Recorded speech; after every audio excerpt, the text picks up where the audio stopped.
నిన్ను పిలిచిన దేవుడు నమ్మదగినవాడు, శోధనలో నిన్ను విడిచిపెట్టి పోడు.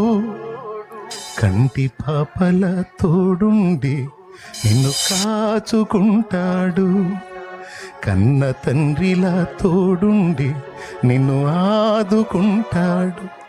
ఇన్నాళ్ళు ఆదుకున్నాడు కాబట్టే నువ్వు ఇంకా బతికి బట్టగట్టి తిరుగుతున్నావు. లేకపోతే నీ చరిత్ర ఎప్పుడో క్లోజ్.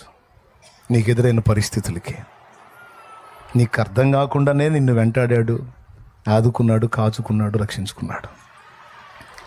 ఇంతకాలం కాచినోడు ఇక ముందు రక్షించడు, ఇక ముందు కాపాడు.